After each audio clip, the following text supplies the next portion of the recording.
Oke. Nah, kita akan live TikTok. Kita cek dulu.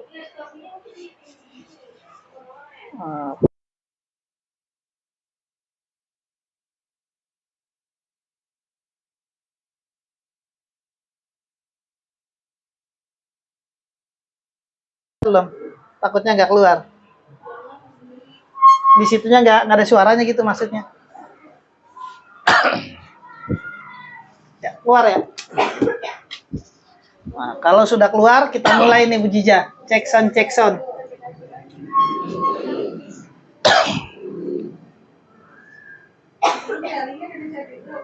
Udah di grup. Udah di grup, nah Pak, kalau Pak Alpu boleh langsung tuh di status di ini ya, di grup-grup Facebook. Udah keluar ya suaranya ya? Kedengeran? Oke, kalau gitu Pak Alpu, coba Pak Alpu cek sound. Cek sound. Assalamualaikum warahmatullahi wabarakatuh. Pak Alpu belum? Oh, delay ya? Maaf ya, kita tutup ya. Biar mereduksi suara berisik. Selamat pagi, selamat sehat, salam sejahtera selalu buat Anda semua dimanapun saja berada. Assalamualaikum. Waalaikumsalam. Lagi pembukaan ya? Iya, maaf Pak Ustadz. Kita di kantor MTS Nurul Falah nih, Pak Wahid. Apa kabar Pak Wahid? Alhamdulillah sehat. Ini kita lagi ini lagi live. Oh iya betul. TikTok. Iya. Dilanjut. Kita lagi coba. Alhamdulillah pagi hari ini bertemu kembali di live TikTok sekolah kami tercinta MTS Nurul Falah Harman yang sedang terus berbenah, sedang terus memperbaiki diri, dan punya obsesi luar biasa. Iya. Karena biar bagaimanapun saya yang dimandatkan, yang diamanahkan untuk menjadi kepala madrasah, leader itu seorang yang punya jalan, dan punya arah jalan, kemudian mengarahkan stakeholdernya, menunjukkan jalan sampai ke titik ke jalan yang diharapkan dan disukseskan begitu.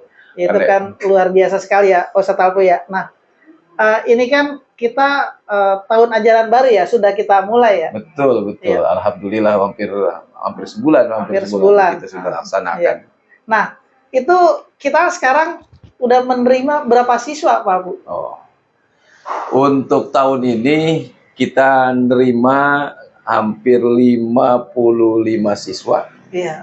Dan kita coba itu dimaksimalkan untuk menjadi 2 rombel, dan berharap ini juga sebuah sebuah perubahan yang secara hitungan dari tahun ke tahun. Ini menarik kalimat perubahan itu. Itu. Saya ingat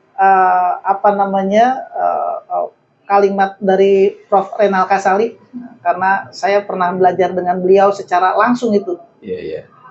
Di rumah perubahan. Di rumah perubahan. Bahwa kalau kita tidak berubah, pasti akan tergilas oleh zaman. Maka memang perubahan itu harus terus berkesinambungan. Terus mengikuti perkembangan zaman. Kenapa? Karena behavior masyarakat itu sedikit demi sedikit itu terus berubah gitu. Nah, lembaga terus juga mengikuti behavior masyarakat. Nah, ini yang menarik yang saya dengar nih dari kesimpulan dari apa yang sudah kita komunikasikan kepada guru-guru dan lain sebagainya, serta wali siswa, bahwa ada program yang baru, yaitu terkait dengan program-program baru tersebut. Yang pertama adalah hafal juz 30. Iya. Ini menarik nih program baru ini nih. Nah, bisa dijelaskan tuh Pak Alpu? Jadi untuk di tahun 2024 kita akan menargetkan siswa-siswa kita di MTS Nurul Falah, mereka harus punya basic kemampuan dasar dalam hal Al-Quran, terutama juz 30. Kenapa kita ambil juz 30? Paling tidak juz 30 adalah juz di ujung yang itu kemanfaatannya akan terasa baik untuk dirinya si siswa maupun nanti kebermanfaatan di masyarakat. Dan mudah-mudahan dengan hafalan juz 30 yang kita targetkan, ini mereka akan terus-menerus mempergunakan itu sebagai amalan syariah, terutama dalam praktek-praktek sholat. Karena itu kita canangkan tahun ini siswa-siswa MTS Nurul Falah mereka mampu hafal juz 30, kelas 7, kelas 8, kelas 9 secara berkesinambungan. Jadi mereka punya ilmu yang benar-benar nempel di hati dan otaknya begitu. Jadi bukan cuma bermanfaat untuk pribadinya, tetapi juga ini mudah-mudahan menjadi peluang. Kenapa? Karena kan sekarang tuh masuk sekolah jalurnya banyak banget ya Pak Ustadz ya. Iya betul. Kalau dulu sih kita ya udah diadu dengan nilai saja gitu ya. Betul. Sekarang ada zonasi, ada afirmasi, ada prestasi. Nah tentu program ini kita buat sebagai salah satu pintu sehingga kita bisa bisa masuk, mungkin zonasi, mungkin juga afirmasi dan juga dari prestasi. Kenapa? Karena hafal juz 30 itu juga seringkali dijadikan sebagai salah satu pintu jalur prestasi. Betul. Nah, nanti juga di kita yang memang hafal juz 30, maka akan kita berikan selembaran sertifikat. Seperti itu ya? Iya. Ya, dan ini karena menarik biar bagaimanapun kita sadar bahwa sekolah itu kalau saya melihat peserta didik, tidak harus sekolah di sini harus berubah gitu kan.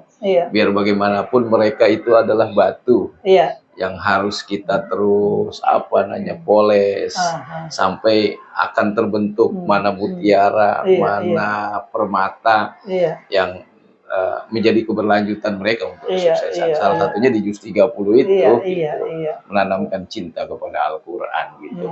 Jangan sampai setelah lulus mereka nggak punya apa-apa, hanya sekedar ijazah. Dan itu kan bekal yang manfaat dunia akhirat begitu. Betul. Double manfaatnya. Untuk itu. Sebenarnya juga selain juz 30 kita banyak program-program ya. Iya, itu setiap Selasa, Rabu, Kamis itu kan menarik semua itu. Menarik ya sesuai dengan perkembangan perkembangan kekinian. Memang pembelajaran itu harus dikemas dan kita harus berinovasi terus. Kita pergunakan adalah istilahnya tadris gitu.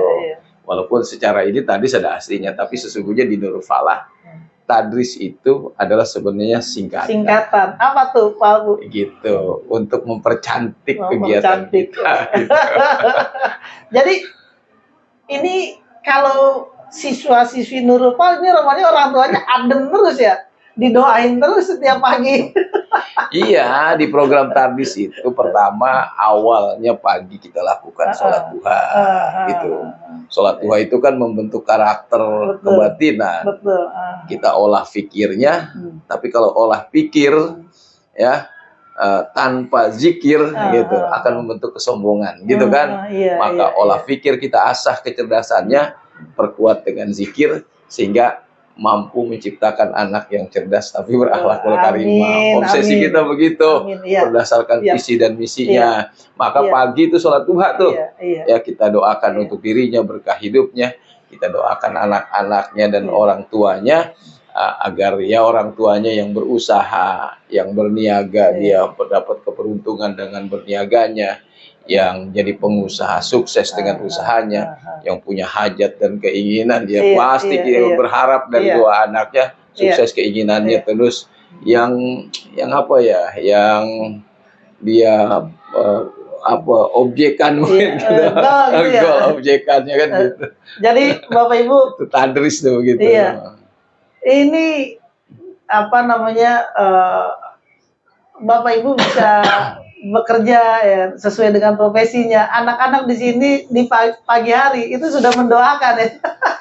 Iya, sudah mendoakan. Nah, visi misinya sudah jelas, implementasinya sudah jelas, dilakukan gitu kan. Visi misi itu udah ada tuh. Tadris kita lakukan, terus hafal juz 30 juga kita jalankan. dan diimplementasikan di sekolah, maka tentu kita juga tidak bisa sendiri ya Pak Bu. Artinya harus juga didukung oleh dukungan orang tua di rumah. Orang tua, guru-guru kerja bareng lah. Kerja bareng, iya. Gitu. Karena memang proses mendidik anak itu kan nggak kayak kita jualan HP, kita pajang, kita taruh terasa selesai. Atau gigit cabai gitu ya. Nah, gitu. Sekali gigit pedasnya terasa gitu kan. Satu proses yang panjang. Karena itu kita bikin program tadris. Tadi teman-teman mungkin dimanapun, apa sih tadris itu? Iya, gitu kan? iya. Nah, tadris. Kupas nih Pak Abu. Kita kupas tadris. Tadris itu selain sholat duha, ada pendalaman taknya ya, TA-nya, tahlil. Jadi setiap hari Selasa, tahlil. Tahlil itu setiap hari Selasa tuh. Anak-anak membaca tahlil, menghafal bacaan tahlil, mengerti urutan, memahami urutan-urutan bacaan tahlil. Kemudian kita coba mereka mampu membawakan tahlil itu, di hadapan teman-temannya. Nah, itu prospeknya kan begini, Pak Wahid, minimal dia bisa untuk dirinya. Kalau orang tuanya sudah nggak ada, datang ke kuburan, kan nggak cuma ngambil kembang terus jauh-jauhin, gitu kan, selfie. Ada doa yang dikumandangkan, pembacaan tahlil, gitu kan. Di rumah-rumah mereka baca tahlil. Syukur-syukur dia besar nanti jadi ustadz, punya modal bisa baca tahlil, gitu kan. Nah itu tiap hari Selasa tuh, taknya tahlil. Gitu. Terus D-nya, kan tad ya, D-nya. Nah, D-nya itu diambil kata zikir. Zikir. Ya. Tahlil? Zikir. Zikir. Zikir. Jadi zikir itu kita lantunkan, ada pembacaan solawat gitu kan. Mereka biar adem hatinya, biar teguh hatinya, kalimat tauhidnya mereka kuat lewat zikir itu. R-nya. R-nya itu ratib. Karena kita berbasis kemasyarakatan. Tahlil, zikir, ratib. R-nya ratib. Jadi berbasis kemasyarakatan, minimal mereka juga bisa membaca ratib, membawakan ratib, memimpin ratib untuk dirinya. Syukur-syukur bisa bermanfaat orang lain. Ratib itu. Isnya istighosah. Ya. Tahlil, zikir, ratib, istighosah. Kita sambung jadinya tadris. Tadris. Itu kegiatan kita dari Senin sampai Kamis. Iya, Bapak Ibu semua, alumni, setiap siswa serta siswi MTS Nurul Falah Arman itu belajar apa? Tadi tadris. Tahlil, zikir, ratib, istighosah. Itu tiap hari Selasa. Lulus jadi ustadz ini makanya. Ya kan kalau bisa baca begitu nggak mesti harus ustadz. Iya betul. Setiap manusia, apapun orangnya, muslim, minimal bisa memimpin doa untuk dirinya sendiri. Untuk dirinya dan juga untuk orang tua. Itulah yang kita jadi visinya, liyunafi'a ligoirihi walinafsihi. Menjadi orang yang bermanfaat untuk dirinya dan orang lain. Yang nggak bisa buat orang lain untuk dirinya. Syukur-syukur buat orang lain, buat orang banyak bermanfaat, suatu hal yang luar biasa. Tapi kalaupun mereka sudah jadi, tidak murni harus dari Nurul Falah. Karena memang batu itu harus dipoles dengan berkelanjutan dan terlibat banyak orang. Betul. Ya, kita memberikan dasar-dasar. Kita memberikan dasar-dasar bentuknya nanti di program selanjutnya di sekolah lanjutannya ya bisa melanjutkannya lagi. Makanya di sini motonya mengasah diri, membina prestasi. Itu keren ya. Mengasah diri, membina prestasi. Ini kayaknya kalimat menarik banget, Pak. Coba Pak Bu, saya pengen dengerin mengasah diri, membina prestasi. Ini kalau saya melihat dari kalimatnya berarti kan kita ini bukan cuma mengoptimalkan akademis saja ya. Iya. Mengasah diri, artinya apa? Artinya kita juga harus bisa melihat apa potensi anak ini di luar akademis gitu. Karena kan proses pembelajaran itu bukan hanya pengetahuan nilai matematika, tapi guru harus tahu potensi anak itu gitu kan. Setiap orang, tiap kelas anak-anak punya potensi masing-masing. Ada bakatnya olahraga, ada bakatnya menulis, ada bakatnya memberikan narasi. Dan itu kita fasilitasi Nah iya, kita coba membaca nih dalam rangka mengasah diri mereka. Sudah kita baca kemampuan mereka, kita coba asah. Itu, nih kamu kita arahkan ke sini, atau kamu maunya apa, gitu kan? Kita fasilitasi. Kan model pendidikan sekarang seperti itu, Pak Wahid. Nah, kita MTS Nurul Falah dalam rangka perubahan kita merubah itu.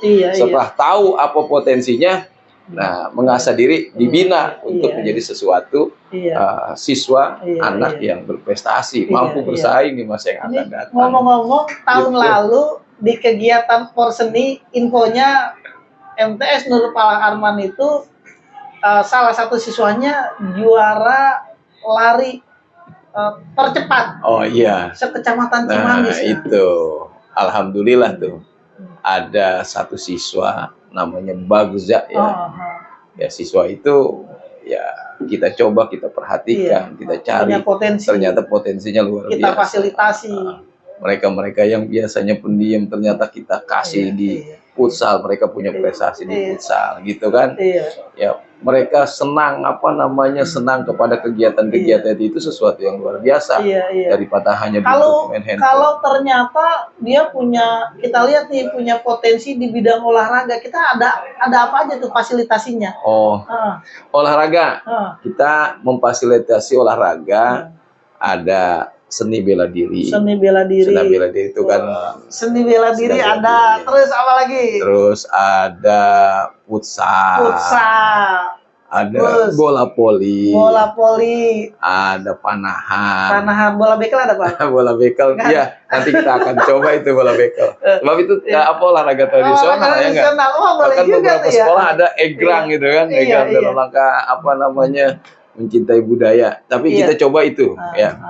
Nah, Nurul Falah, ini uniknya nih, saya sedang berpikir nih, kalau mereka berpikir tentang olahraga, hanya pure olahraga, tapi kita olahraga sudah berpikir bukan hanya olahraga, tapi kita buat olahraga juga ada selebrasinya. Jadi selain olahraga, mereka punya kegiatan selebrasi yang menarik. Nah, itulah yang saya punya obsesi dan keinginan. Sekolah kita MTS Nurul Falah adalah sekolah yang menjadi sekolah remaja masa kini. Kekinian. Jadi kalau olahraga, poli umpama ya nggak main poli aja, tapi ada selebrasinya gitu kan. Selebrasi itu yang sifatnya seni selebrasi lah gitu kan. Basket ada selebrasinya. Jadi menambah gairah luar biasa. Rencana kita begitu ke depan. Tapi kita akan coba nanti kompromikan pikiran-pikiran saya dengan nanti bisa kita implementasikan di tahun ajaran baru. Waduh, ini tahun ajaran yang sekarang aja ini udah luar biasa programnya teman-teman, Bapak Ibu semua. Oleh Pak Ustadz Alfi ini sudah dibuat sedemikian rupa sesuai dengan kebutuhan dan perkembangan zaman. Tadi itu saya berkomunikasi dan juga teman-teman juga mendengarkan, menonton. Itu sudah luar biasa, ditambah lagi nanti dengan kegiatan-kegiatan tentu yang kegiatan tersebut adalah untuk kebaikan siswa serta siswi gitu. Nah, ini waduh, ini yang kira-kira masih masih ragu-ragu udah masuk ke sekolah nih gitu kan. Tapi anak nggak betah nih, saya jadi pengen pindah ke Nurul Falah. Jadi yang jelas begini, kalau mau dilihat kita welcome, silakan. Kita akan perlihatkan apa adanya sekolah kita. Memang sekolah kita adalah sekolah yang sedang menapaki perubahan-perubahan, setapak demi setapak, sedikit-sedikit. Tapi yang jelas kita punya visi misi ke depan seperti itu. Dan kita arahkan seperti itu Pak Wahid menjadi sekolah ini. Jadi kita tidak mencoba mencitrakan diri mengada-ada yang tidak diadakan. Ya inilah Nurul Falah dengan apa adanya. Tapi yang jelas kita ingin berubah, ingin menjadi sesuatu yang lebih baik dan menjadi sekolah tingkat sekolah keberagamaan namanya sekolah keberagamaan yang dipercaya yang diterima, diakui dan dipercaya oleh masyarakat. Itulah keinginan kita menjadi satu lembaga sekolah yang diterima, diakui, dipercaya oleh masyarakat. Kalau udah diterima kan welcome, masyarakat menerima, diakui keberadaannya diakui. Nah, dipercaya oleh masyarakat sehingga masyarakat tidak ada pilihan lain mendidikan anaknya kecuali di MTS Nurul Falah. Itu satu murid pindahan masih terima ya? Insya Allah. Makanya kita akan terus mengajak kepada semua pun dimanapun untuk bisa bersekolah di MTS Nurul Falah, gitu kan. Walaupun apa namanya tidak ada, walaupun sekolah lain mungkin ada jadwal penerimaan murid baru, tapi selama kursi masih ada dan punya keinginan baik untuk bersekolah di sini, mengasah diri, membina prestasi, sekolah di MTS Nurul Falah, gitu. Bukan menjadi sekolah siswa buangan, bukan. Iya gitu. Nah ini kita boleh menyapa tuh, ada yang sudah mulai masuk tuh, ada Fitria Jamal. Terima kasih. Bu Fitria, alhamdulillah yang selalu nge-like dan memberikan respon terhadap posting-postingan MTS Nurul Falah. Terima kasih Bu Fitria. Ada Bu Nurma Susanti. Apa kabar? Terima kasih sudah bergabung di sini. Alijan Hari. Alijan Hari yang sedang di belakang, yang sedang menyeruput kopi. Apa kabar? Sukses selalu buat Alijan Hari. Terima kasih support dan bantuannya dan dedikasinya untuk Nurul Falah. Jadi ya kira-kira apa nih closing statementnya Pak Ustadz sebelum kita akhiri pertemuan kita ini? Closing akhir pertemuan kita ini, kita perkenalkan MTS Nurul Falah menjadi satu lembaga yang diterima, diakui, dipercaya oleh masyarakat, mengasah diri, membina prestasi di MTS Nurul Falah yang berpikir global, berbudaya lokal. Berbudaya lokal. Luar biasa. Pikirannya global, tapi budayanya tetap lokal. Itulah Nurul Falah. Yuk sama-sama dukung dan berpartisipasi mempercayakan pendidikan anak-anaknya di MTS Nurul Falah. Terima kasih. Pak Abu, saya izin dulu nih ya. Oke. Makasih ya. Assalamualaikum. Terima kasih teman-teman yang sudah bergabung. Assalamualaikum warahmatullahi wabarakatuh.